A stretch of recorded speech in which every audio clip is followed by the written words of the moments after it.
आता पाहूयात टॉप 9 जिल्ह्याच्या बातम्या। मुख्यमंत्र्यांसह विठ्ठल पूजेचे मानकरी दाम्पत्याचं जंगी स्वागत। नाशिकच्या बागलाण तालुक्यातील अंबासन गावात स्वागत।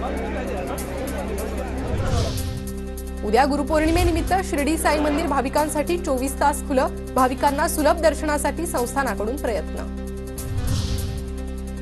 यंदाच्या आषाढी वारीत 9,62,249 भाविकांनी घेतलं श्री विठ्ठल रुक्मिणी मातेचं दर्शन। मंदिर समितीकडून 6 जुलै ते 18 जुलैपर्यंतची आकडेवारी जाहीर।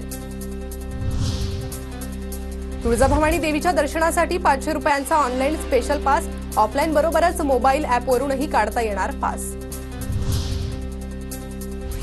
नंदुरबारच्या धरणामधील पाणीसाठ्यात अद्याप वाढ नाही। काही ठिकाणी अजूनही दमदार पावसाची प्रतीक्षा कायम।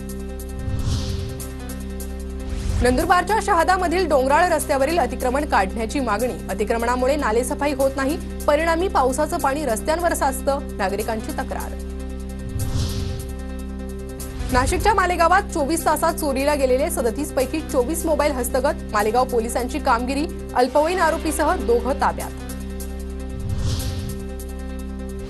वर्ध्यात घरफोडी करणाऱ्या टोळीचा छडा लावत 3घांना अटक। सोन्याच्या ऐवजासह 6,44,000चा मुद्देमाल जप्त।